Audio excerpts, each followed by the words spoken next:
এটা যে বাস্তবে কত কঠিন আমি জেলে যাওয়ার পরে কিছুটা আঁচ পেয়েছি। মীর কাশেম আলীর নাম শুনেছেন, আমি নামটা ধরলাম এই কারণে আমি উদ্বুদ্ধ করতে চাই। আল্লাহকে যারা রব বলার পরে টিকে থাকতে পারে তাতানাজ্জালু আলাইহিমুল মালায়েকা, আল্লাহ যে ফেরেশতা পাঠায় তাদের কাছে, এটা বাস্তব। ওনার মাত্র 3 ঘন্টা পরে ফাঁসি। ওনার যে দায়িত্বে ছিলেন কারারক্ষী কুতুব ভাই, আমার ওই দিন দায়িত্বে ছিলেন, আমাকে এসে বলছে ভাই শহীদ মীর কাশেম আলী। আমি তখন নামাজের ভেতরে এই তেলাওয়াত করছিলাম এশার নামাজে, ইন্নাল্লাযীনা ক্বালু রাব্বুনাল্লাহ। নামাজ শেষ হওয়ার পরে উনি আমার সামনে দাঁড়িয়ে আমার বলছে, হামজা ভাই যে আয়াতটা পড়লেন, এই আয়াতটা যে কত বাস্তব এটা আমি নিজে চোখে দেখেছি শহীদ মীর কাশেম আলীর জীবনে। লোকটার মাত্র 3 ঘন্টা পরে ফাঁসি। আমি ওনাকে জানাতে আসলাম যে স্যার সময় নেই, মাত্র 3 ঘন্টা আছে, আপনি প্রস্তুতি নিন। আমারে বলছে কারারক্ষী ভাই এখনো 3 ঘন্টা, আমি 2 ঘন্টা ঘুমিয়ে গেলাম, আপনি 2 ঘন্টা পরে আমারে ডেকে দেবেন।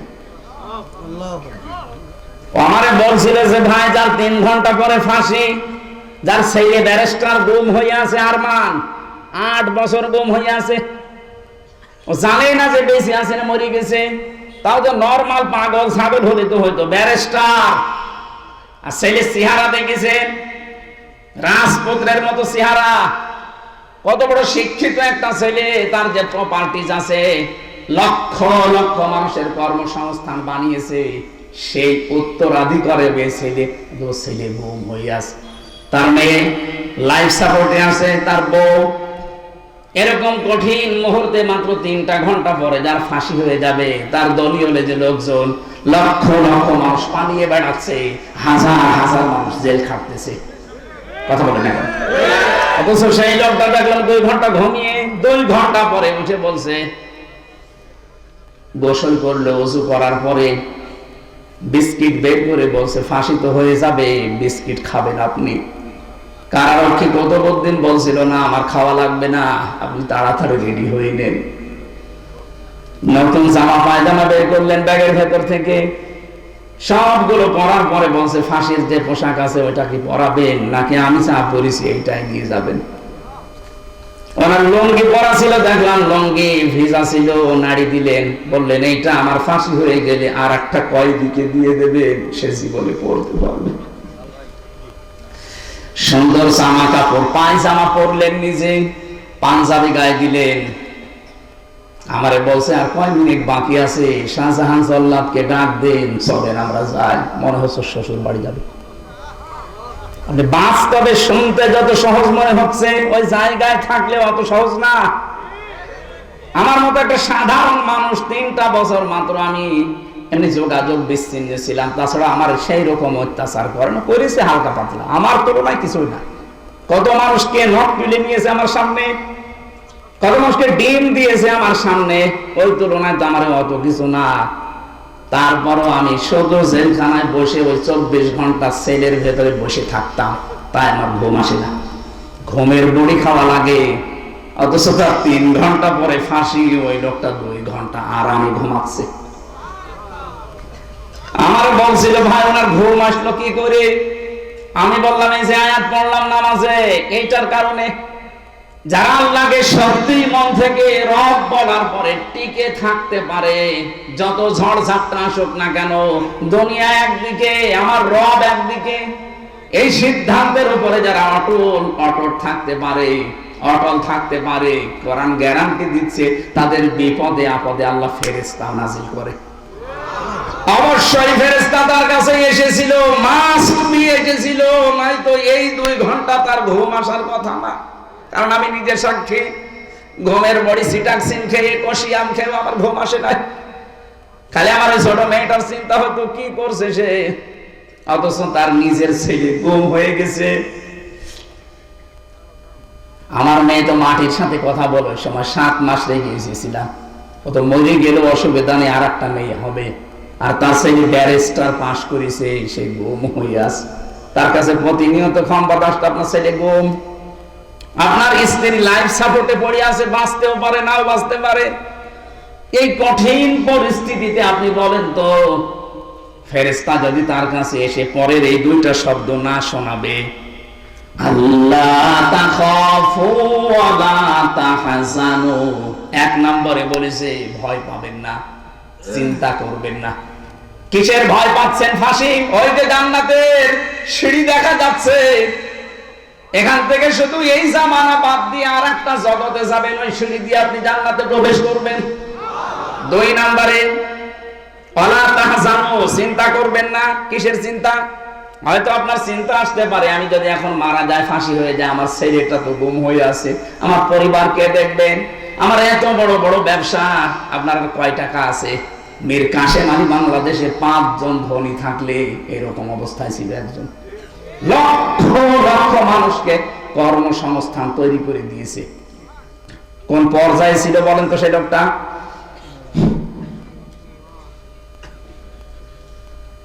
যার শুধু হাতের এরকম ইশারা দিলে লক্ষ লক্ষ মানুষ ওঠে বসে। আমার কথা তো ছাগলও শোনে না। মুরগি যদি বলা হয় মুরগি ধান খাস না, মুরগি আরো চড়ে চড়ে খায়।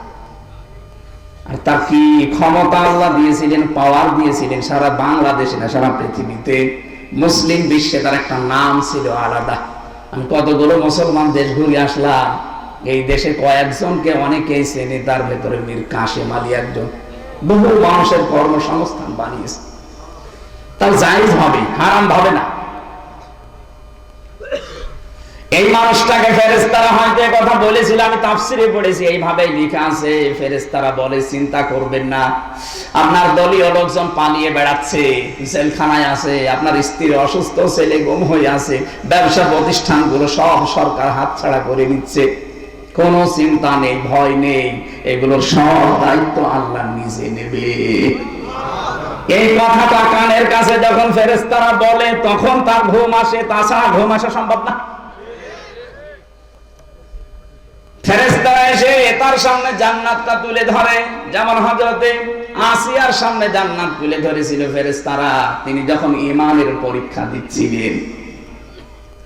ইযি ক্বালাত রাব্বি ইবনি লি ইনদাকা বাইতান ফিল জান্নাতি ওয়া নাজ্জিনি মিন ফিরআউনা ওয়া আমালিহি ওয়া নাজ্জিনি মিনাল কওমিজ যালিমিন।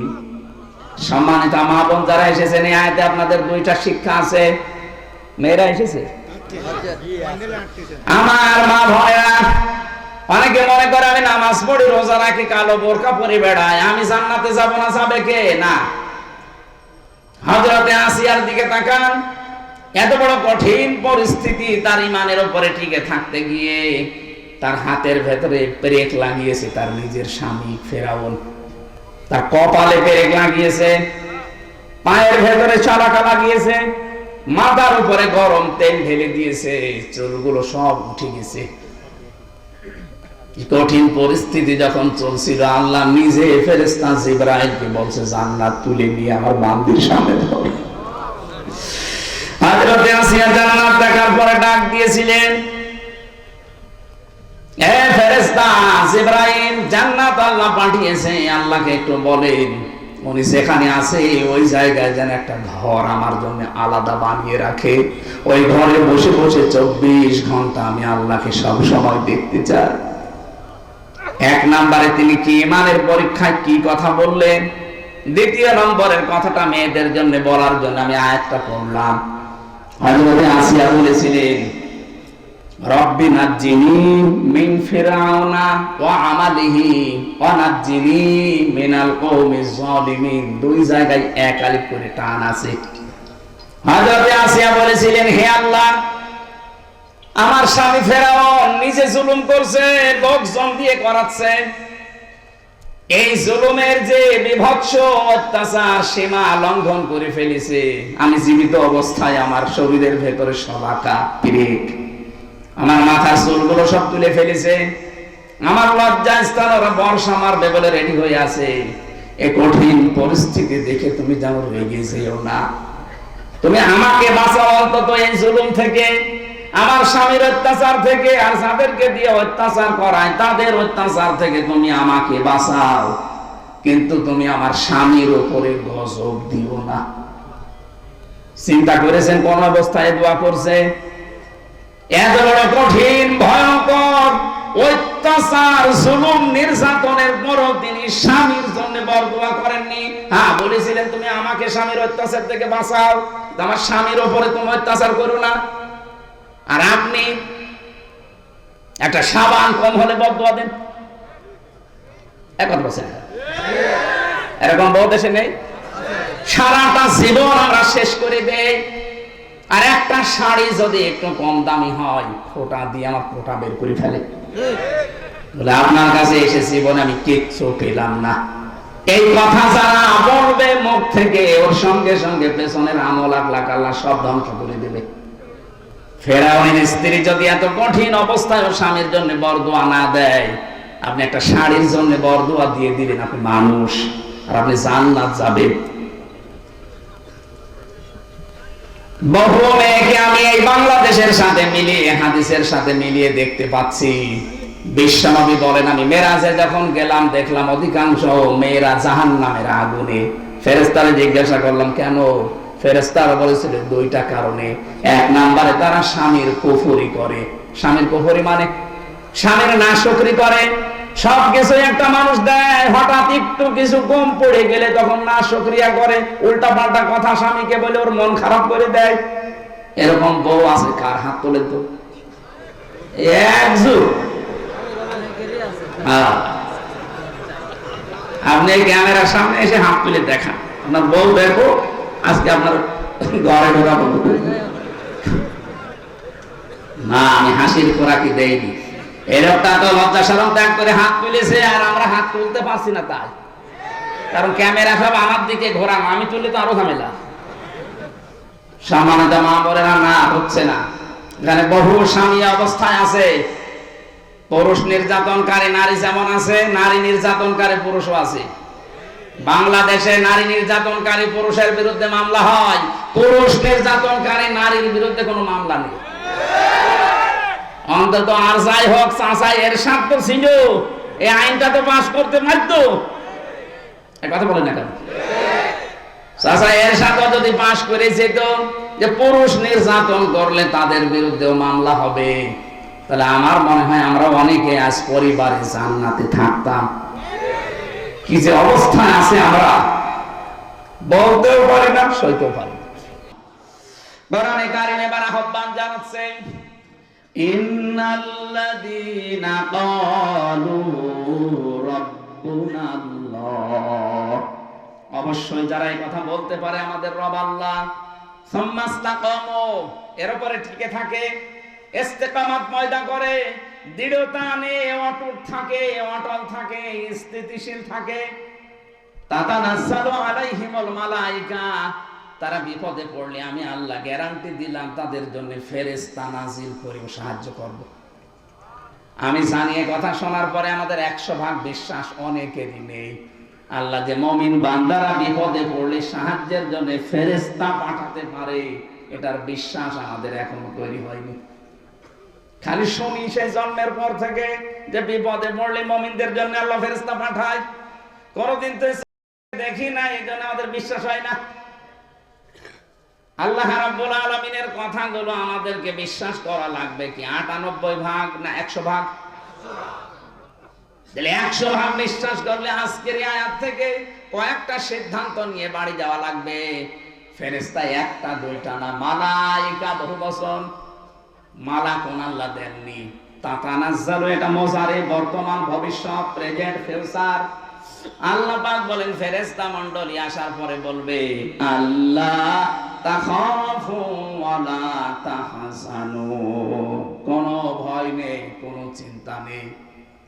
কিসের ভয়, কিসের চিন্তা, এই দুইটা শব্দের ব্যাখ্যা আজকে করব আমরা। কিসের ভয় নেই ফেরেশতারা বলে, কিসের চিন্তা নেই?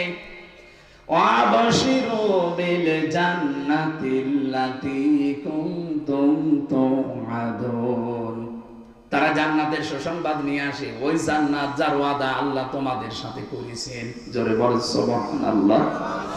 এটা ছিল আয়াতের বাংলা অর্থ। এবার আসেন না ব্যাখ্যার দিকে যাই। আমার মনে হয় আপনারা বুঝতেছেন তো নাকি?